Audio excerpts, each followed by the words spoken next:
Good morning, and welcome to the First Parish Church of Stowe in Acton, a welcoming and spiritual community. My name is June McKnight, and I serve on the Worship Committee.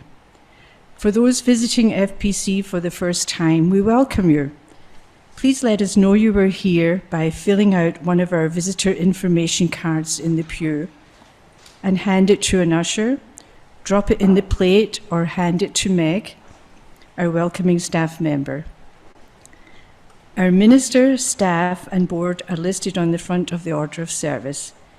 Please feel free to ask me or any of these people for more information.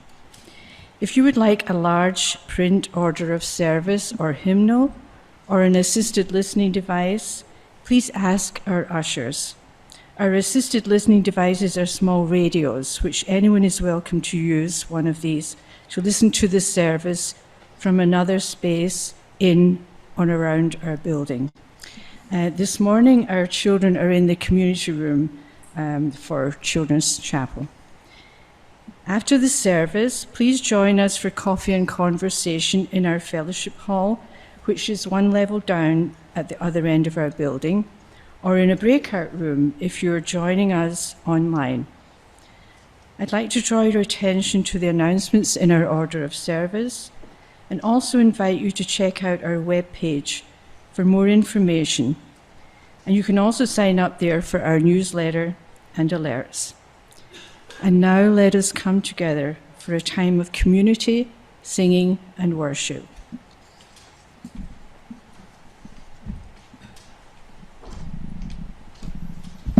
Good morning, everyone. It's interesting to be looking at you from this place, but we'll be on a journey together this morning, so thank you for your patience with me. Our opening words come from the poetry of E.E. Cummings.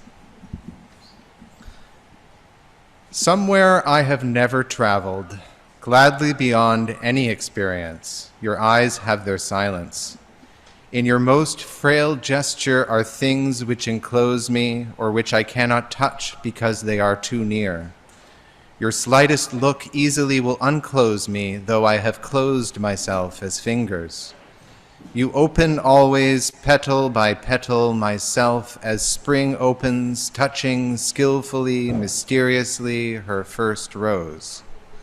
Or if your wish be to close me, I and my life will shut, very beautifully, suddenly, as when the heart of this flower imagines the snow carefully everywhere descending.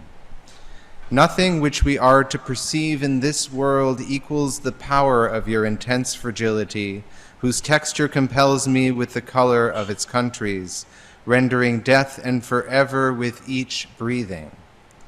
I do not know what it is about you that closes and opens. Only something in me understands the voice of your eyes is deeper than all roses. Nobody, not even the rain, has such small hands. Our chalice lighting today is by Tracy Johnson. And thank you, June, for lighting the chalice. We light our chalice this morning, light of creative spirits, light of our wise souls, light of our wondering and curious minds, light of love for this place, this people, this work. Illuminate our hearts and the spaces between them in this sacred time of unfolding. Blessed be. Please rise in body or spirit and join in singing our opening hymn, number 1003, Where Do We Come From?, which is found in your teal hymnals. I'm going to do this, I'll explain it up here and I'll come down and lead it. This is a round or a four-part hymn. So we're going to treat it as a four-part hymn today. So everyone seated over here, basses, raise your hands. If you're seated in the section with the basses, you get to sing the first line. Tenors, raise your hands. If you're seated in the section with the tenors, they'll be singing the second line with you. Sopranos, raise your hands. If you're seating in the section with the sopranos, you can sing the third line with them, line number 3, and then that leaves altos singing line number 4. So let's rise in body or spirit, and let's do each line one at a time to start. Repeat after me. Where do we come from? What are we?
join me in saying our covenant in affirmation?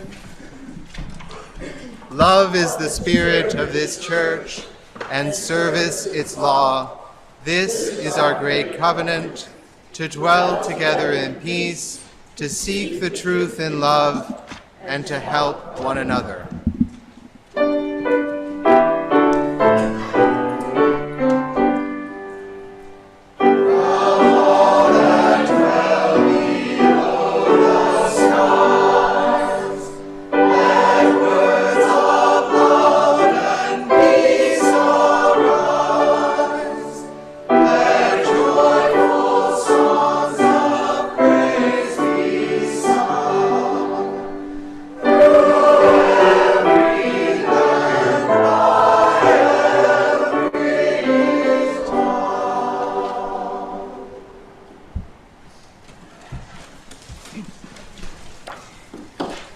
We acknowledge that we are gathered on the traditional lands of the Nipmuc.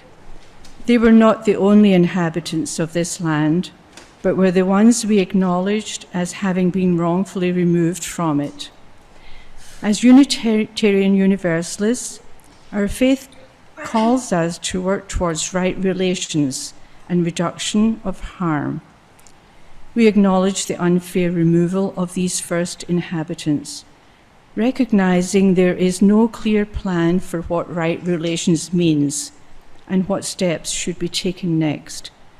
But we can begin by remembering the lives that were taken, that all lives are worthy, and that all peoples should be able to live with dignity, and that we strive to continue to do better through each generation.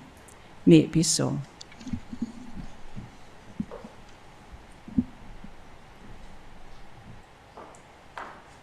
I was anticipating being organised by getting to the front already, but left my script.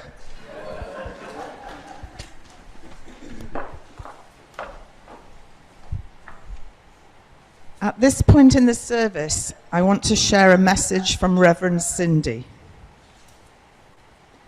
Over the last 9 days, we've learned more about the tragic story of the death that occurred next door in our rental building, the Parsonage. The people involved are largely unknown to us, and the investigation is ongoing with many details that are also not known to us. The news of this situation still continues to shock as more details and backstories emerge, and we develop more human and full pictures of those involved. When trauma hits a community, there are a lot of different reactions. It may be triggering to some because of experiences of past trauma or connections to the situation.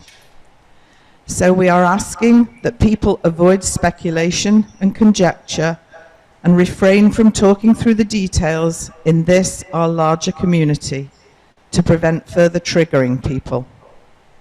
Meanwhile, if you need support, please reach out to Reverend Cindy or myself or one of the other lay ministers, Hector Constanzos, Kate Hart, Ingrid Holcomb, or Anne Wickham, or to the other support people in your life. As Unitarian Universalists, our theology calls us to make space for the complicated and sometimes contradictory feelings that result from difficult experiences. We affirm our principle of the inherent worth and dignity of all people. We also affirm that no one is completely defined by the worst thing they have done. At the same time, we stand against violence and support those who are victims of it and work for change in this area. It is our work as a community to hold complexity with compassion and to offer one another support. At this time, we'd like to have a few moments of silent prayer or meditation as we hold in our minds and hearts the young woman whose life was lost. We will extend our love and care out in circles, and after each circle, there will be a silent pause. Our first circle of care is for Nevaeh Goddard. whose life was precious and holy and lost too soon. May her spirit be at peace in the loving embrace of the universe and the holy.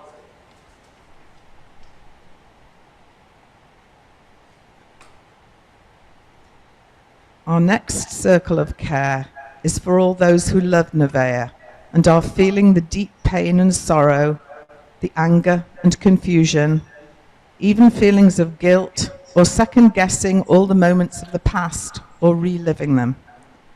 We send to all those who are holding these complex emotions the light and love of community, the hope for peace and a future with joy, moments of healing, and times of finding strength in the arms of those they love or the arms of the universe. May they feel held and supported.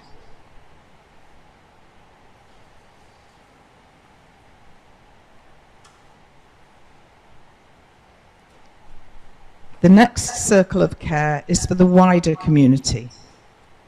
When acts of violence happen, they ripple out and have an effect on the larger world.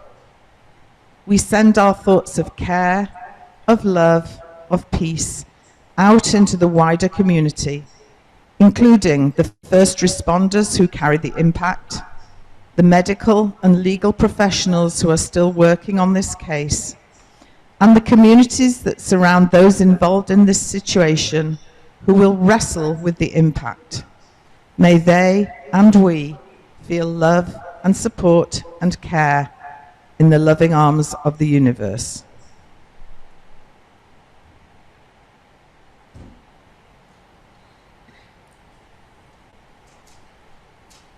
And lastly, we send our love out into the universe, knowing that our love is the love that the universe returns. We are all part of the same larger system, and we send out the good, rippling into the arms of the universe, so that we are part of the system of care and support that we receive in turn. May it be so.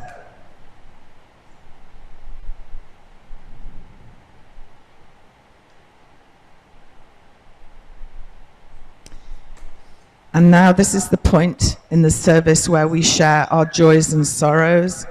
I have not received any by email this week, so if there is anybody in the congregation who would like to share, if you raise your hand or bring your microphone, if somebody could light candles, one of the ushers maybe, could light candles, I can bring the mic around.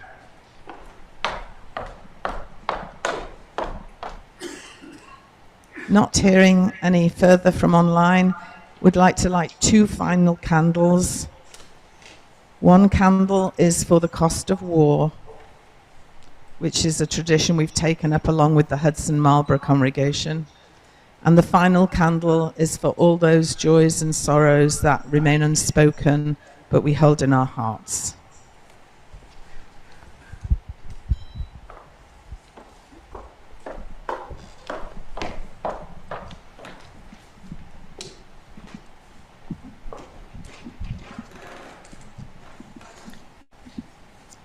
This reading is by Vanessa Rush Southern and Alyson Jacks and is titled, What Gives Us Life? Life is complicated and uncertain and gorgeous with some things we can count on. It has seasons of struggle and seasons of delight, and sometimes the two blow in and bloom simultaneously, like now. Maybe always, and we are here together, all of us, from different corners of the world and different families, here, breathing together, questing together, holding each other through it all, laughing and singing in the face of it. If there is a journey to liberation, if there is a way to live resurrection, I think it is like this. May what holds us in bondage to death or loss or hurt or sadness or literal heartbreaking limits be released. And what gives us life, hope, joy, rebirth, feel invited to claim us, and may we claim it. Sinking our roots down into what grounds us, reaching toward the sun. Flowering into this season, all of whose traditions witness to life more abundant, claiming us after a season of loss and winter struggles of heart and mind and spirit. And may we open our hearts to the abundance of creation that surrounds us and sustains us.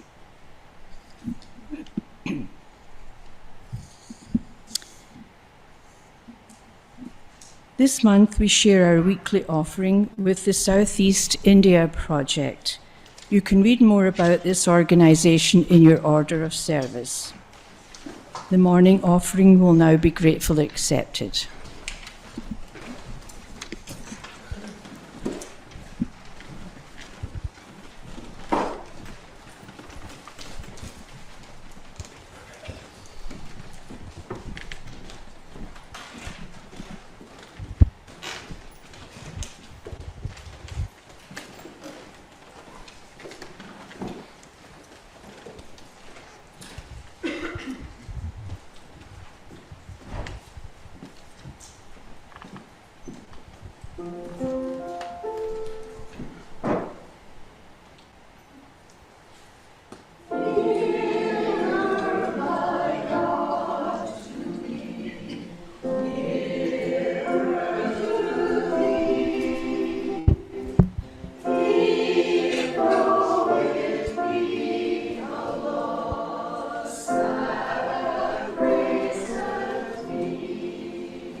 appear, steps unto heaven. All that thou sendest me in mercy given, angels to beckon me nearer, my God, to thee.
Thank you, choir, and thank you, Pat, for that beautiful solo.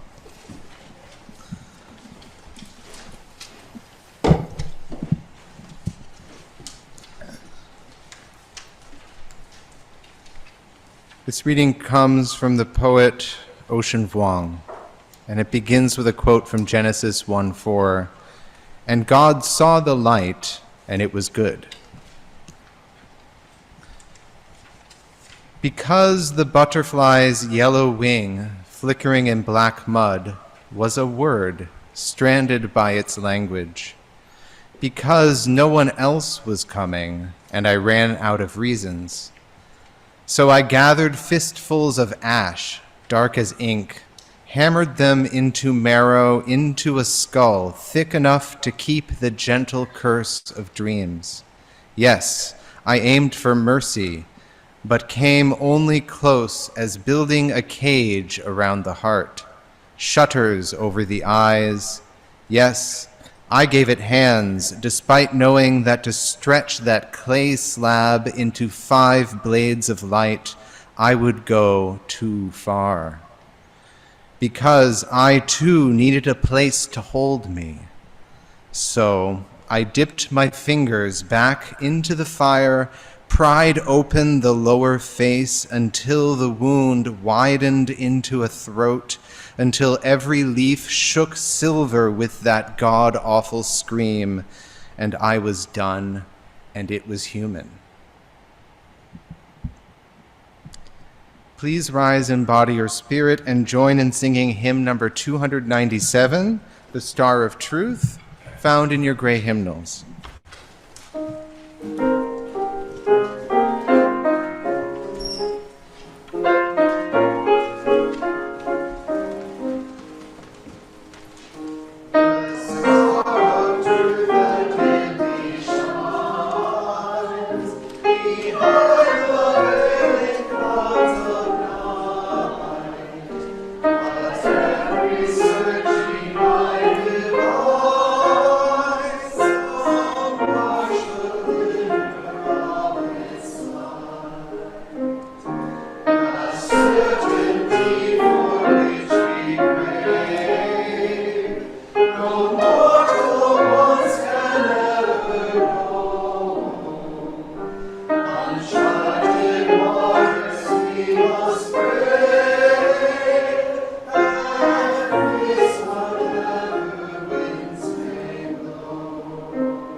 As your music director, you might be surprised by the sermon title in your bulletins, Searching the Heavens for God.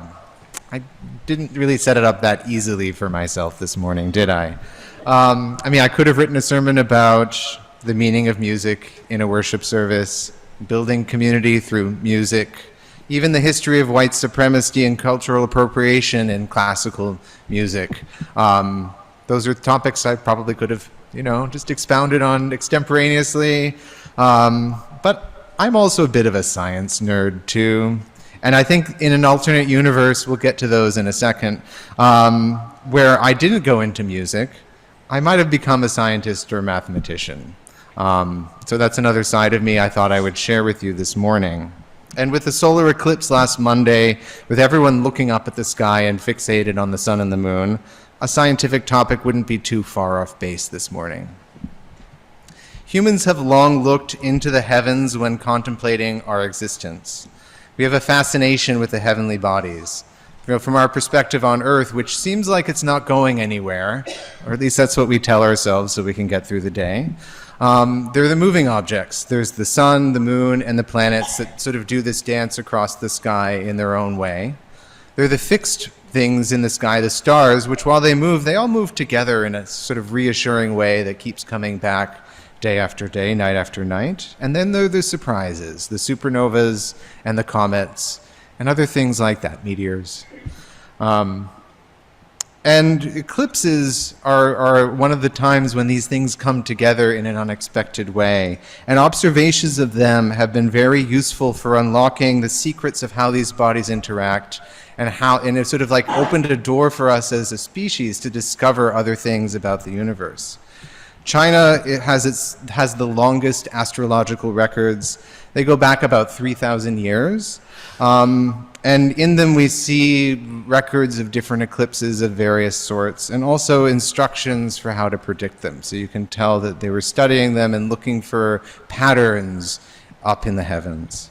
Ancient Greece is probably what we think of first when we think of ancient astronomers.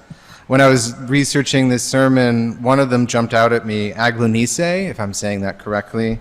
She was a 2nd century sorceress, as she claimed herself to be, and she was able to predict, she studied the stars, was able to predict when the moon eclipses would happen, and then told everybody that she was making the moon disappear, and used that as a way to sort of build power for herself. And so it shows the power of information and being able to predict the heavens. The most well-known Greek astronomer was Ptolemy, and from Ptolemy we get the geocentric, the sort of common geocentric thing you've seen pictures of in ancient Renaissance manuscripts of the Earth at the center with concentric spheres around the Earth, and affixed to each sphere is a planet or the sun or the moon or all of the stars on the outermost sphere, and those spheres would turn and move the planets with them. Islamic scholars started to question this view of the universe in about the 9th century. Other people questioned it before, but there was really a systemic questioning of it happening then. Because Ptolemy's calculations were really complicated, they could predict things, but you had to do a lot of work, and was there a better way of representing things that would make the calculations simpler? The Iranian scholar al-Biruni in the 10th century was one of the first people to be like, maybe the Earth isn't fixed, maybe we're moving too. And he postulated the Earth was turning, and that made a bunch of the calculations simpler. You make the Earth turn, you assume that, and then the rest of it falls into place. And then we all know the story of Copernicus in the 16th century, who was one of the first proponents at least in Europe, in the Renaissance, of a heliocentric universe. I'm sure there were others lost to history before him. Putting the sun at the center, having the Earth as one of many planets going around the sun. And he came up with a system of equations that could predict this, not particularly well, but at least as well as Ptolemy was. Something to point out, though, about Copernicus is he did not publish his ideas during his lifetime. He waited till the year of his death, and then he published them, because he knew how controversial they would be. And then we can think of Galileo espousing Copernicus's ideas, telling this truth, and then being targeted because the information that he was sharing was not convenient to the Catholic Church, which was very powerful at that time. You take the Earth away from the center of things, and the Church's teachings suddenly have less power, and he was persecuted by the Inquisition. But despite those persecutions, people still talked about these ideas. Scientists could see the truth in them, and also the use of the calculations becoming simpler as well. Kepler was the next person to sort of change, modify and refine the system a bit. The German astronomer around 1600, instead of making the planet orbit circles, he sort of squished them a bit into ellipses, which are kind of like ovals, if you're not sure if you haven't taken math in a long time.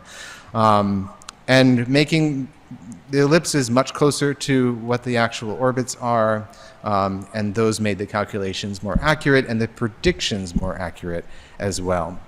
Now you might we tell the story of an opposition between science and the church, but that's not really how the scientists thought of themselves. Kepler thought of himself as a holy person. He believed in God, and he thinks discovering these laws of nature is discovering the plans of God. And this is a theme that we see throughout much of science, especially in the Renaissance. Kepler writes, "Those laws of nature are within the grasp of the human mind. God wanted us to recognize them by creating us after his own image so that we could share in his own thoughts." Newton is the next name that might come to mind. He built on Kepler's work, and he had a similar viewpoint about God and science.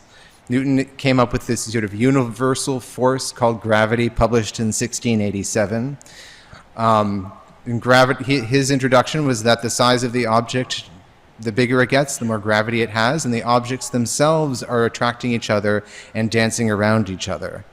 And so even though Newton was a holy man, thought that his science was delving deeper into God's plans, you could look at it another way, and that by giving the planets and the stars their own power in creating their own gravity, you're taking away God's hand directly manipulating the universe. And we're finding physical laws and physical reasons why these things are happening. One name that often gets left out is Émilie de Châtelet. She was a French woman who lived in the early 1700s. She translated Newton's work into French, but didn't just translate it. She corrected a bunch of things. She actually did a lot of the hard calculus to make all the math work really well. And her name is sometimes lost to history, but she made some really important contributions there. So with Newton, the stars are no longer affixed to spheres. The spheres are gone. The heavens are themselves in motion. Everything is dancing around each other. And from there, scientists really begin to understand that the stars themselves are their own objects like our sun. We're beginning to figure out where they are in the galaxy around us. And we're starting to get a clearer picture of what our universe is like. But our universe is also getting bigger. So in a sense, if you thought heaven was just like up in the sky somewhere above that cloud, the more that we know, the further and further away it gets. In the 19th century, our telescopes got larger, and the introduction of photography was also really important to astronomy. Being able to take a picture of the sky multiple times night over night, you could see things and make observations that you couldn't maybe notice just by looking at it with your eyes or looking at it with your eye through a telescope. Harvard College has an observatory still that made these calculations, started in the 1800s. And they would have human calculators, mostly women, who would look at these photographic plates from the observations the night before and catalog them, very carefully noting the position of every star, the brightness and size of every star, and then entering those into tables that could then be studied later. One of those women was Henrietta Swan Leavitt. At the turn of the century, she was studying a very specific kind of star. It's a star that sort of pulses at a very regular interval. It's called the Cepheid variable. And she discovered that there was a correlation between how fast it was pulsating and how bright the star was. Now, that might just sound like a fun fact, but it's actually really important because when something gets further away, it gets dimmer. So its apparent brightness gets smaller, but it might actually be a really bright object. So it's hard to know, is that something really far away, or is it something really close but very dim? And she was able to use these pulsing stars to know, oh no, that's really bright, but it's really far away, so it just looks dim because it's pulsing quickly. And with that, we suddenly had a ruler where we could measure our galaxy and know how far things away were. And Hubble, Edwin Hubble, it's a wonderful telescope named after him that's still taking amazing photographs. He built on Leavitt's work and found something pulsating and thought, oh, that's really far away. And it was in this Andromeda nebula, which they thought all these fuzzy things that they didn't know what they were. And they called them nebulas because that was a fancy name for, I don't know what it is. And, it's really far away. Oh, it can't be in our galaxy. Oh, wait, that fuzzy thing is its own galaxy. And suddenly our universe got even bigger. And where heaven is might have just gotten a bit further away too at that time as well. And so Hubble and other scientists are discovering more and more galaxies. Hubble also, his other really important contribution was he studied the light of the galaxies. And as you know the effect on the highway when a car passes you honking its horn and the pitch changes, same thing happens to light in the universe. So you can tell if something's coming towards us or away from us by the color of its light. And he discovered that all the galaxies were moving away from us. And not only that, but the galaxies that were further away from us were moving away from us faster. And so not only is the universe getting bigger, but it's getting bigger everywhere. So the whole universe is expanding. And then you kind of have to ask yourself, okay, what happens if I rewind that? You go back in time far enough, everything gets closer and closer and closer together till it's all on top of each other. And that's when we figured out, oh, there must have been some sort of Big Bang at the beginning. And Big Bang sounds like another fancy term, but again, it's just scientists saying, well, we're not quite sure what this is. We'll just call it the Big Bang and hope people don't ask us too many questions. And here was also a theory that the Catholic Church could get behind, because then you could point to it, it's like, okay, there's the Big Bang, that's God creating the universe. We hear that in Genesis, it's in the Bible. God saw the light and it was good, boom. That was in 1951. The Pope Pius XII actually gave the Church's official stamp of approval on the Big Bang. So, is the problem solved? Is this story over? Not quite.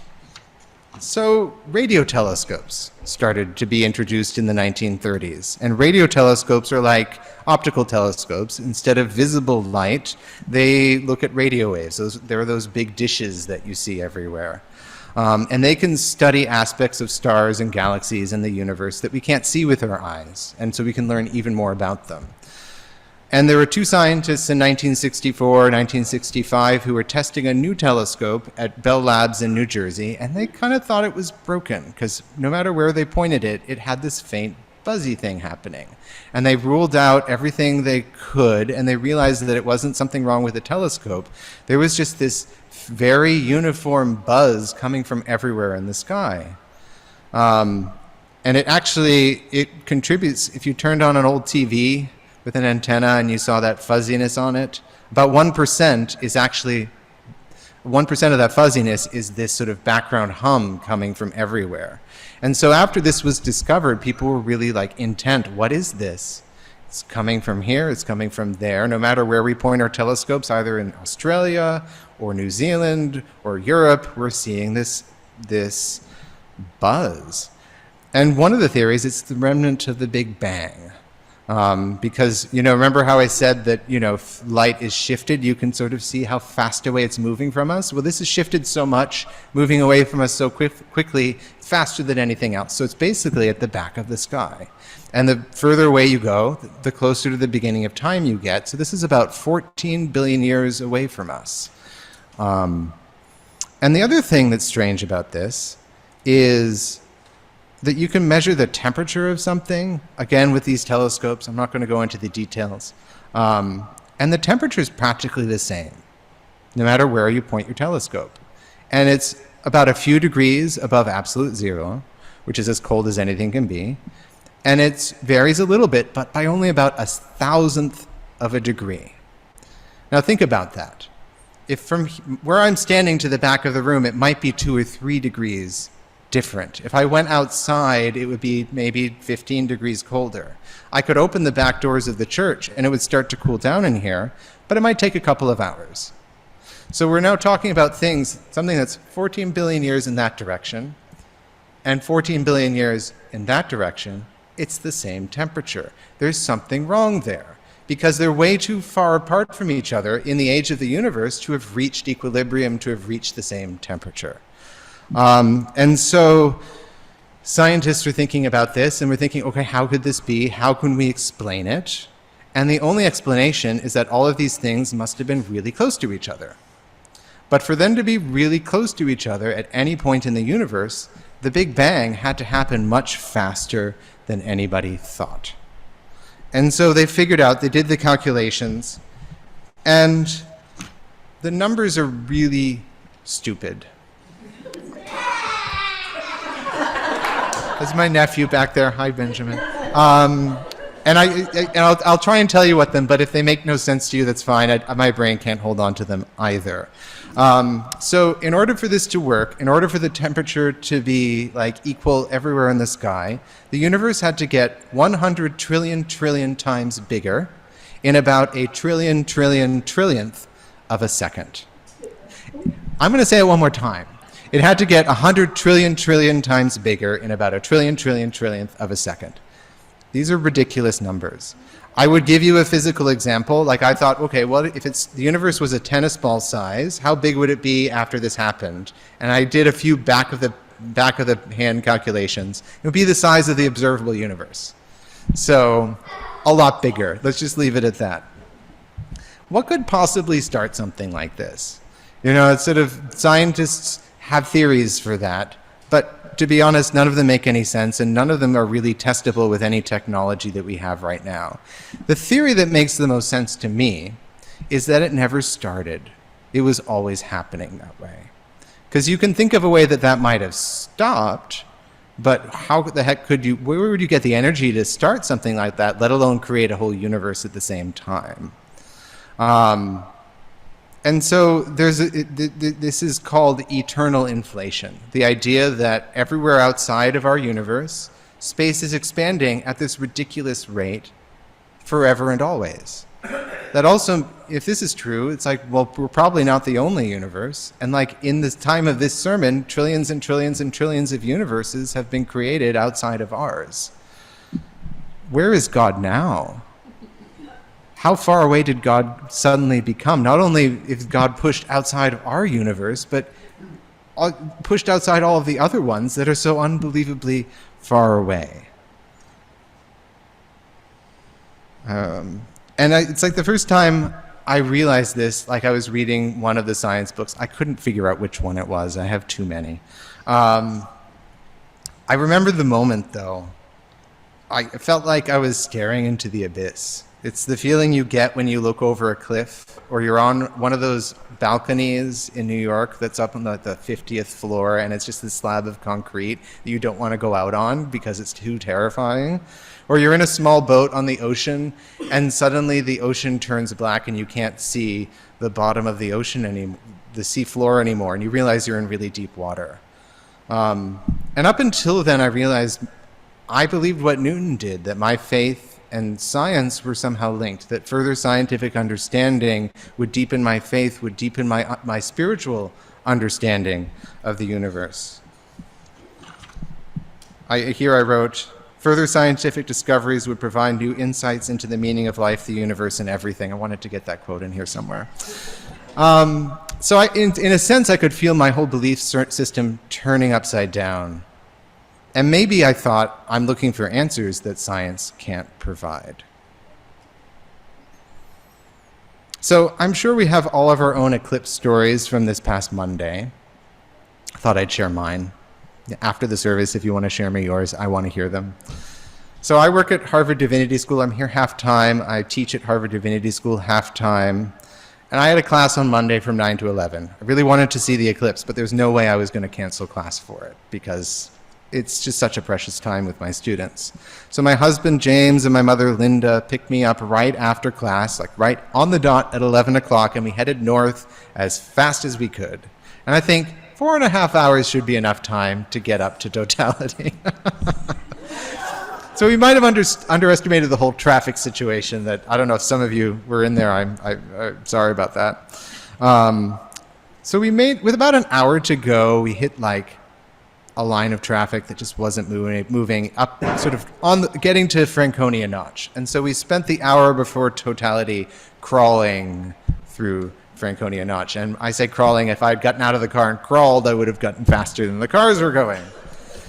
Now, you can imagine this might have been frustrating, but I very quickly just sort of was captivated by the beauty around me. It's like, if you've never, I'd never quite looked so closely at those white mountains. I'm often flying through there at 60 miles an hour. It's one of the most beautiful places on this planet. It's too bad there's a highway right through it.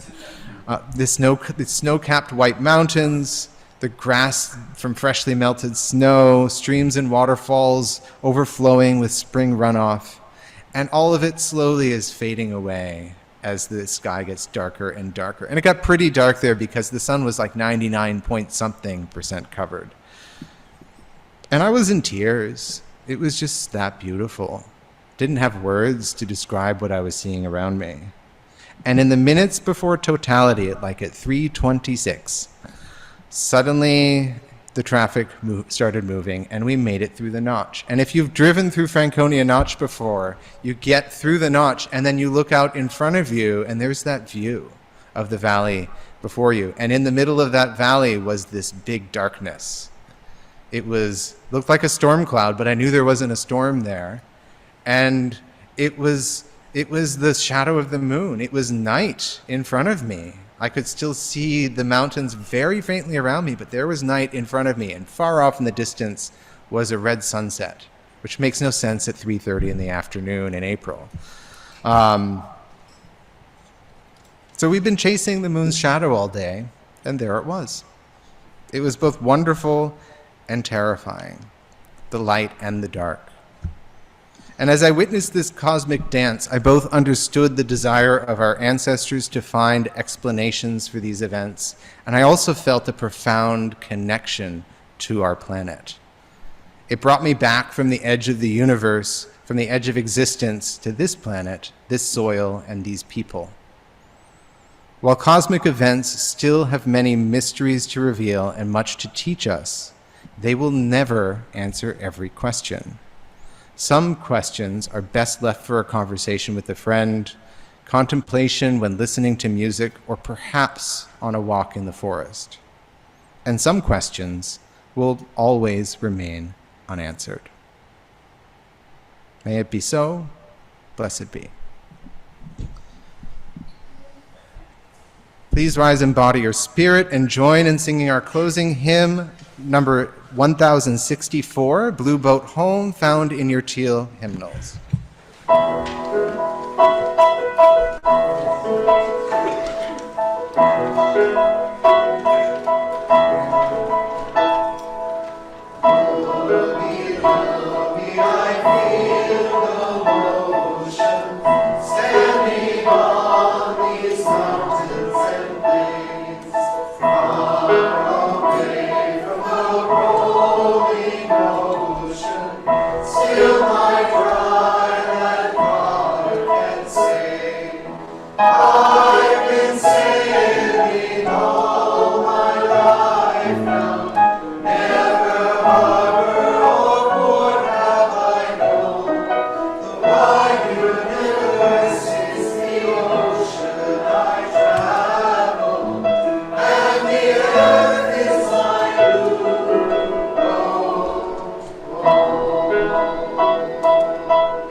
Like the cosmic dust flowing after a great Perseid meteor, we are the living remnants of time and all that has come to pass in its wake, briefly shining lights on the way to eternity.